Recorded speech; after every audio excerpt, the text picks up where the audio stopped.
अनमोल मोती कार्यक्रम में आपका स्वागत है। ओम शांति। भारत की स्वतंत्रता के पूर्व ब्रिटिश राज में पुरुष और स्त्री के लिए मिस्टर और मिसेस की उपाधि का उपयोग होता था। स्वतंत्रता के बाद भारत सरकार ने इसे श्री से रिप्लेस कर दिया। अब श्री की उपाधि को लगाने के लिए हमें कई बातों का ध्यान रखना होगा, वरना ये केवल एक उपाधि मात्र ही होकर रह जाएगा। वास्तव में श्री की उपाधि के अधिकारी हमारे देश के पूर्वज प्राचीन देवी देवता हैं। हम जानते हैं कि हम श्री लक्ष्मी, श्री नारायण को श्री की उपाधि देते हैं। श्री राधे, श्री कृष्ण को श्री की उपाधि देते हैं। इसी प्रकार से श्री सीता, श्री राम को श्री की उपाधि देते हैं। और आप देखेंगे, चाहे देवी हों चाहे देवता हों, दोनों के लिए ही श्री की उपाधि का उपयोग होता आया है और आज तक भी हो रहा है। श्री का अर्थ होता है श्रेष्ठ। श्रेष्ठ देवी देवताएं थे जिनका जीवन श्रेष्ठ था, पावन था, उसमें सत्यता थी। अर्थात जिस आत्मा के अंदर धार्मिक या आध्यात्मिक शक्ति भी उच्च कोटि की हो, श्रेष्ठ हो, और साथ साथ उसका सांसारिक जीवन भी उच्च कोटि का हो, जिसको हम कह सकते हैं कि उसमें हाईनेस और होलीनेस का कॉम्बिनेशन हो, उनको वो श्री की उपाधि दी जाती थी। और ये उपाधि प्राप्त कैसे होती है?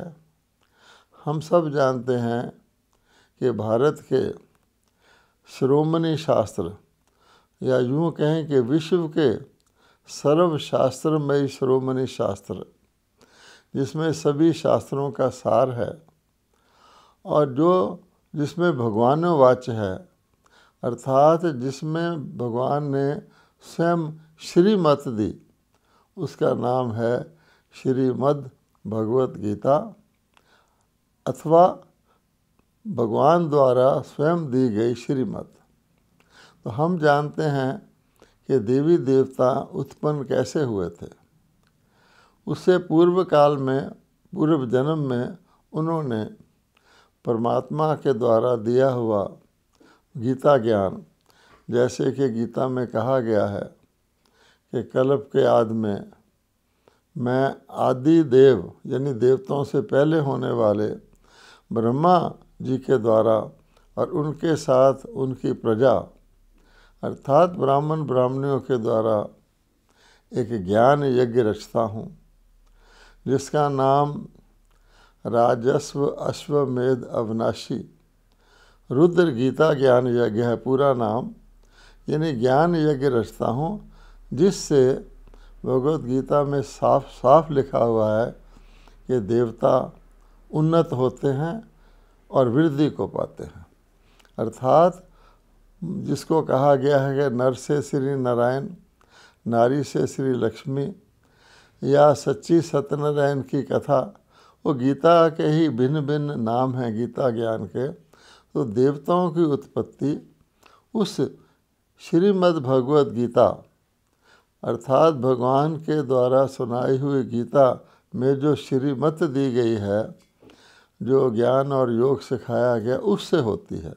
इसलिए यूँ कहा जाए कि जो देवात्माएं बनते हैं और श्रीमत का पालन करके परमात्मा के द्वारा दी हुई श्रीमत को पालन करके जीवन में धारण करके देवी देवता उन्नत होते हैं, वास्तव में वही श्री की उपाधि के अधिकारी हैं।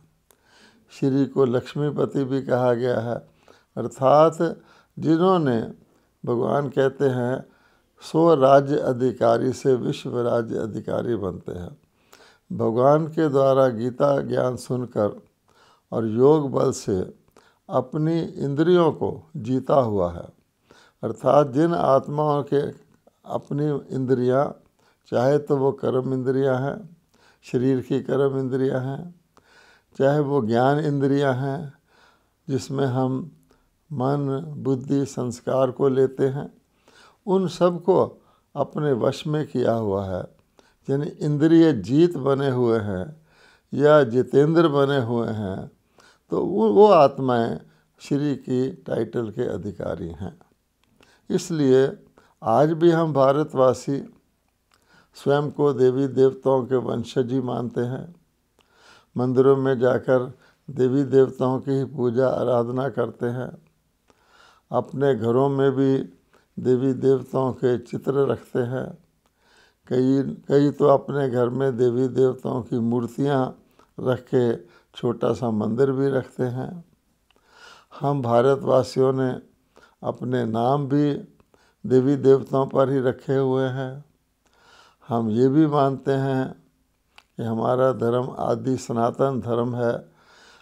असली नाम तो आदि सनातन देवी देवता धर्म था, लेकिन आजकल जीवन के अंदर वो दैवी गुण धारण करके उनको जीवन में अपनाते नहीं हैं भारतवासी।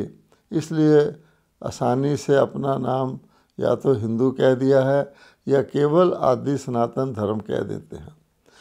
यानी शुरू का धर्म तो शुरू में तो भारत देवलोक ही था। तो कहने का भाव अर्थ ये है कि मनुष्य अपने को श्री तो कहलाए, लेकिन फिर उसी प्रकार से जो श्रीमत में दिया हुआ ईश्वरीय ज्ञान है उसको भी धारण करे। अपने जीवन में सात्विक अन्न का आहार का सेवन करे। अगर कोई व्यक्ति मांस इत्यादि का सेवन करता है तो वो तो श्री की उपाधि का अधिकारी नहीं है। हम जानते हैं कि जिस होटल के अंदर मांस नहीं बनाया जाता उसको वैष्णव होटल कहते हैं। तो वैष्णव शब्द विष्णु से निकला है और भगवत गीता में कहा गया है कि विष्णु जी की जैसा देवी देवता बनना है। श्री कृष्ण जी को भी विष्णु के अवतार बताया गया है। तो एक व्यक्ति जो मांसाहारी हो वो श्री की उपाधि लगाने का अधिकारी तो नहीं हो सकता है। इसी प्रकार से मांस के साथ अन्य भी तामसिक प्रकार के जो भोजन होते हैं, जिसमें हम जानते हैं नशीले पदार्थ, मदिरा इत्यादि, तेजक पदार्थ, लहसुन इत्यादि खाना, जो चीज़ें हम मंदिरों में देवताओं की मूर्ति के आगे नहीं रखते हैं, उसका सेवन करने वाला व्यक्ति भी श्री की उपाधि का अधिकारी नहीं है। और साथ साथ हम ये भी जानते हैं कि भोजन सिर्फ शरीर का नहीं होता, भोजन मन का भी होता है। आँखों के ज़रिए भी हम कुछ इनटेक करते हैं, अपने अंदर ले जाते हैं।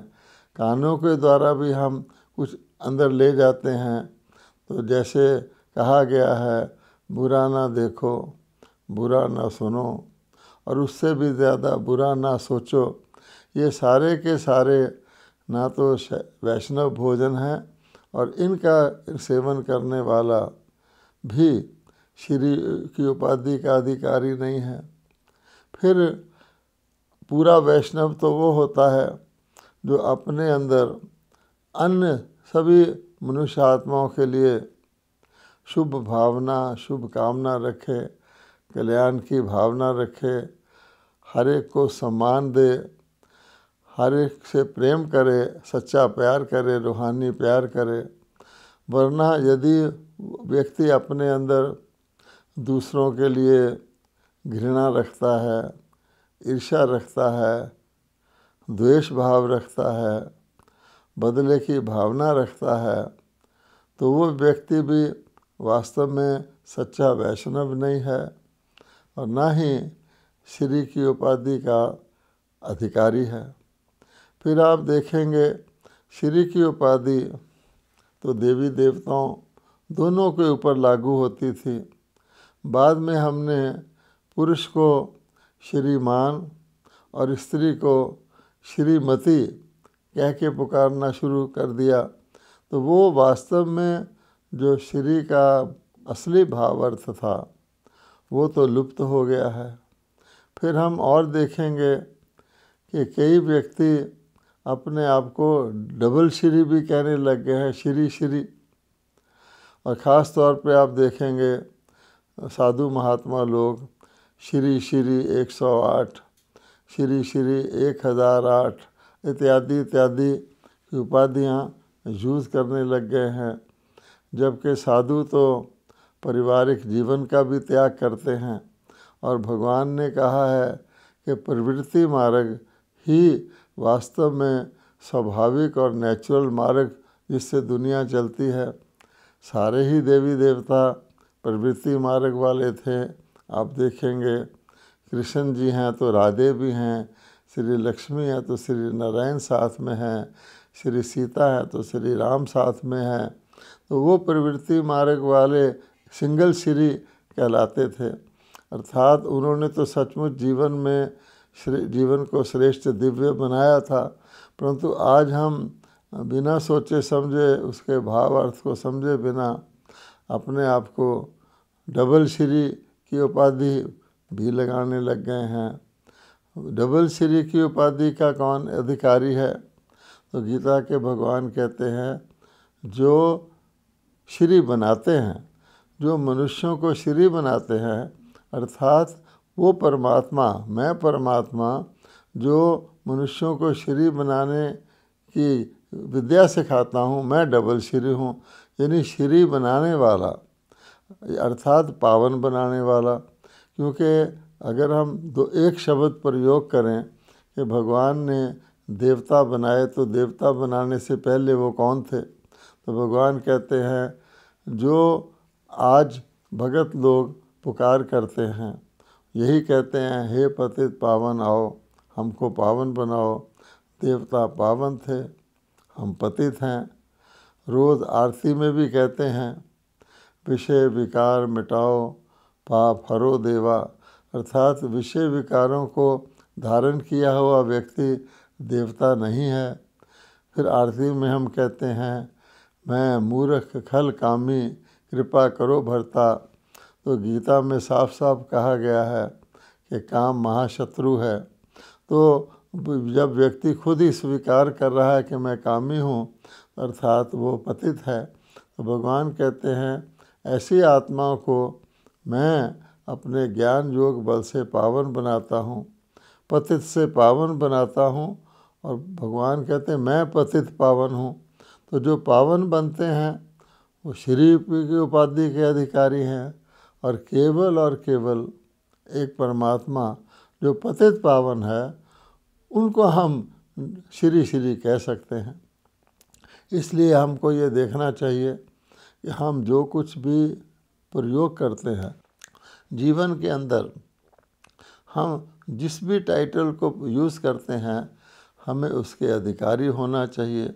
इसलिए सभी भारतवासियों को विचार करना चाहिए कि ठीक है हमारे पूर्वज श्री थे और हमें भी गवर्नमेंट ने भी श्री की उपाधि लगाने के अधिकारी तो बना दिया है, लेकिन सचमुच श्री बनना चाहिए अब हमें। तो श्री बनने के लिए ये नहीं है केवल कि हम कहें कि हिंदुओं के देवी देवता, अर्थात हम लोग हिंदू हो गए और देवी देवता हमारे हो गए, तो वो श्री थे इसलिए हमने भी अपने ऊपर उनके वंशज होने के नाते से श्री की उपाधि लगा ली। लेकिन कहाँ देवी देवता, और कहाँ हम खुद को देवी देवता कहलाते ही नहीं हैं। इसीलिए हमने कोई ना किसी विदेश वालों ने, दूसरे देशों वालों ने हमको हिंदू कहना शुरू किया, क्योंकि हम सिंधु नदी के किनारे थे। तो जो सिंधु नदी के उस पार थे वो हमको हिंदू कहकर पुकारने लग गए। तो हमने बहुत सहज ही इस उपाधि को स्वीकार कर लिया कि हम हिंदू हैं और देवता हमारे पूर्वज हैं। लेकिन क्या हम किसी देवता को हिंदू कह सकते हैं? क्योंकि हिंदुओं के देवता हैं तो वो भी हिंदू ही होने चाहिए, तो मुख से भी नहीं निकलता। इसलिए भगवान ने, गीता के भगवान जो अब पुनः ब्रह्मा जी के माध्यम से ज्ञान सुनाते हैं, उन्होंने हमें बताया है कि जैसे यूरोप के रहने वाले हैं, तो यूरोप के रहने वालों का धर्म तो यूरोपियन नहीं हो सकता ना। वो यूरोपियन कहला सकते हैं, लेकिन उनका धर्म तो अलग होगा। मिसाल के तौर पे क्रिश्चियन होगा, तो यूरोप के रहने वालों का धर्म क्रिश्चियन है, रहने वाले वो यूरोपियन हैं। हमने हिंदुस्तान यानी कि रहने वाले को हिंदू कहलाने के कारण अपने अपने धर्म को हिंदू कहना शुरू कर दिया है। तो जैसे हम श्री के भाव अर्थ को नहीं जानते, उसी प्रकार आज हम ये भी विचार कर लें कि क्या हम हिंदू हैं? आप देखेंगे हिंदू कोई धर्म है, इस पर बहुत सारे विचार निकले हुए हैं। कई बार कोर्ट्स में भी ये मामला गया है कि हिंदू कोई धर्म है। हम हिंदू जो आज हैं, हम बहुत फ़ख्र से कहते हैं कि हमारा धर्म प्राचीनतम है, सनातन है और आदि है। जो दुनिया शुरू हुई थी उस वहाँ से चला आ रहा है। प्राचीन को कहते हैं पुराना, आदि को कहते हैं नया। कहने का भाव ये है कि ये धर्म सारे सृष्टि चक्र में आदि से शुरू हुआ था और अंत तक चलता है, और अंत के बाद फिर आदि होती है, फिर भी ये रहता है। इसलिए इसको हम आदि सनातन धर्म कहते हैं। ये तो ठीक है, लेकिन क्या हिंदू नाम का कोई धर्म है? तो आप विचार करेंगे तो क्या पाएंगे कि धर्म की एक परिभाषा होती है। धर्म की परिभाषा ये है कि वो धर्म किसने शुरू किया और वो धर्म कितने वर्ष पहले शुरू हुआ, और तीसरा उस धर्म की पुस्तक कौन सी है जिसने उस धर्म को शुरू किया उसके वाक्य उपलब्ध हों। अब इस प्रकार से अगर आप देखेंगे, एक धर्म को ले लें, क्रिश्चियन धर्म को, बाकी को भी इसी प्रकार ले सकते हैं, चाहे वो इस्लाम धर्म है, चाहे वो बुद्ध धर्म है, चाहे वो सिख धर्म है, चाहे वो जैन धर्म है। एक एग्जाम्पल ले लेते हैं, क्रिश्चियन धर्म है। तो क्रिश्चियन धर्म वाले बहुत अच्छी तरह जानते हैं कि हमारा धर्म जीसस क्राइस्ट से शुरू हुआ था। उनको वो पैगंबर मानते हैं, मैसेंजर मानते हैं, परमात्मा का सन ऑफ गॉड मानते हैं। कि जैसे एक वृक्ष की ब्रांच निकलती है बहुत बड़ी, तो पहले और धर्म चला आ रहा था, लेकिन उस वक़्त उन्होंने जीसस क्राइस्ट ने आकर के क्रिश्चियन धर्म की स्थापना की, और जो कुछ उन्होंने बोला उस धर्म के बारे में, वो जो उनके उस वक़्त के अनुयायियों ने सुना, उसको कहा जाता है, उसके जो बोल थे वो एक बुक में हैं। और क्रिश्चियन सब जानते हैं कि ओरिजिनल उनकी बुक बाइबल है। यद्यपि आज उसकी कई प्रकार की इंटरप्रिटेशन हो गई हैं, लेकिन क्राइस्ट उनका धर्मपिता है और बाइबल उनकी पुस्तक है।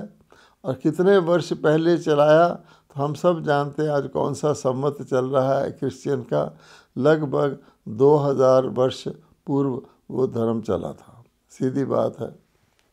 इसी प्रकार से और अन्य धर्मों को भी आप ले लें। इस्लाम धर्म है, हम अच्छी तरह जानते हैं, वो क्रिश्चियन धर्म से थोड़ा पहले चला था, लगभग 2500 वर्ष पहले स्थापित हुआ था। और हम जानते हैं हज़रत ने उसको स्थापित किया था, और उसके बाद उसकी पुस्तक का नाम कुरान शरीफ है। ऐसे ही बुद्धिस्ट का ले लें तो कहने का भाव ये है, हर धर्म की ABC या का खा गा उस धर्म वालों को पता है। अगर हम किसी हिंदू से पूछें कि भाई आपका धर्म किसने चलाया था, तो हम हिंदू क्या कहते हैं, हमारा धर्म तो आदि सनातन है, इसके चलाने वाले का तो हमको पता ही नहीं है। और कोई कुछ कह देगा, कोई कुछ कह देगा, लेकिन ये निश्चित तौर पे कोई हिंदू नहीं कहता। जो एक सत्य है कि भारत का जो प्राचीनतम धर्म है वो स्वयं भगवान ने अवतरित होकर के भगवानोवाच्य करके 5000 वर्ष पहले स्थापित किया था। अब आगे चलिए, हमारे तुम्हारे धर्म का शास्त्र कौन सा है? तो हम हिंदू फिर कह देते हैं, अरे शास्त्र, एक शास्त्र, हमारे तो अनेक शास्त्र हैं, हमारे वेद हैं, पुराण हैं, उपनिषद है, भागवत है, गीता है, महाभारत है, रामायण है, हमारे तो अनेक शास्त्र हैं, एक शास्त्र की क्या बात करते हो?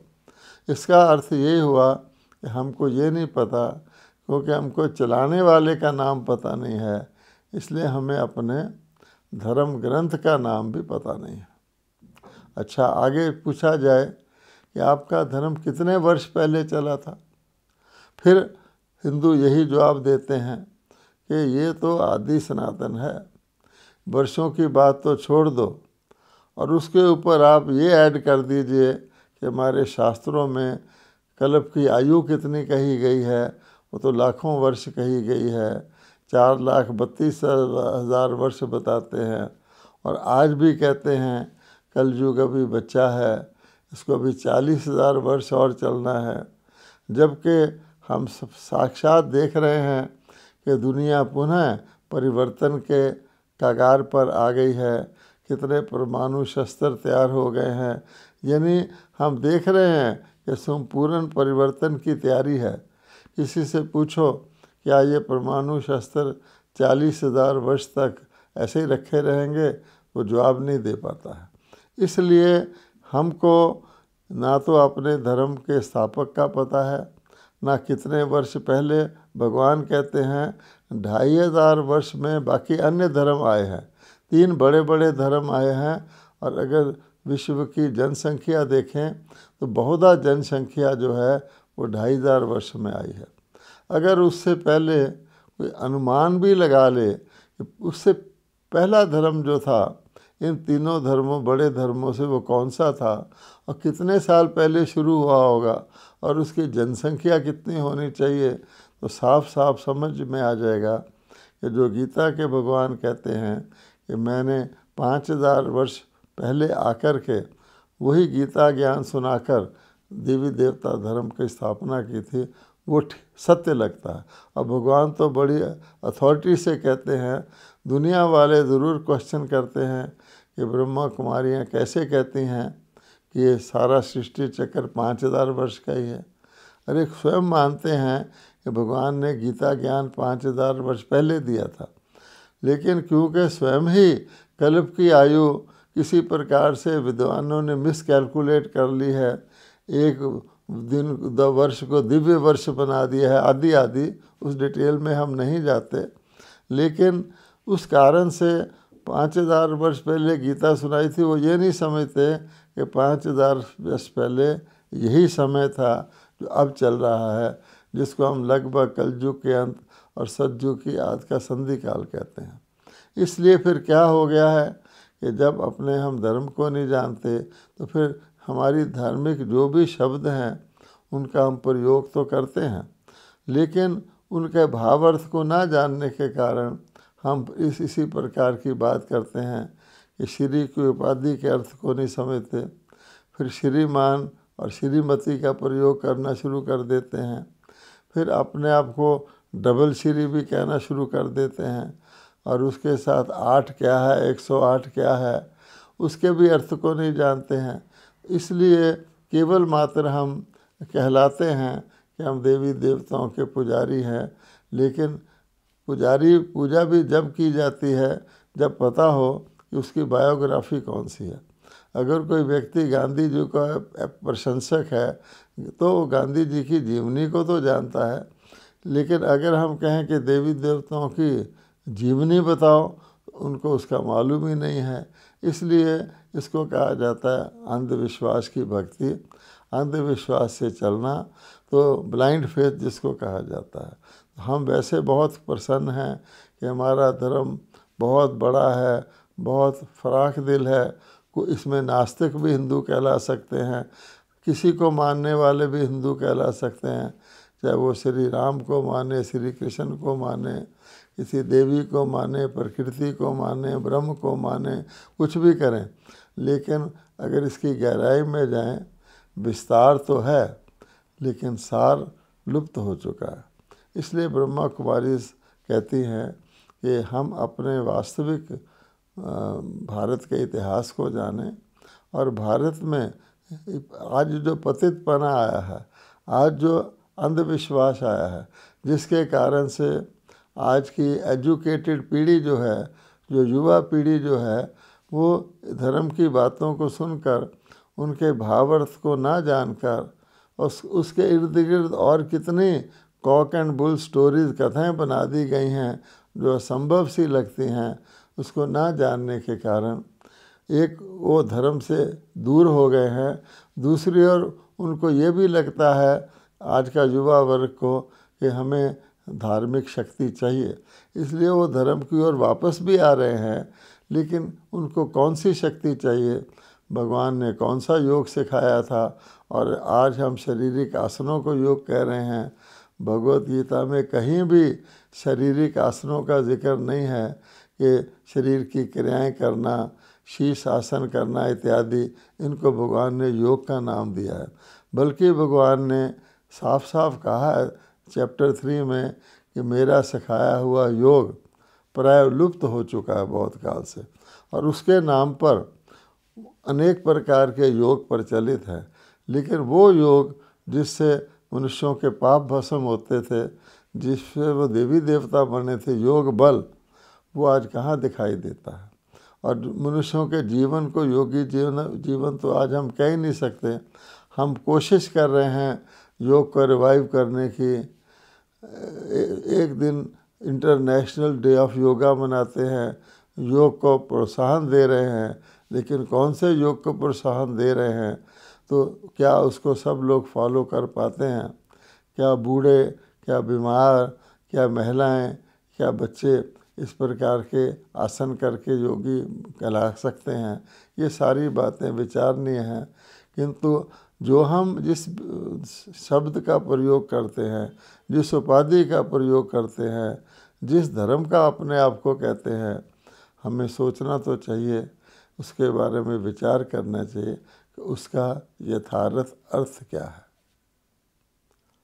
ओम शांति।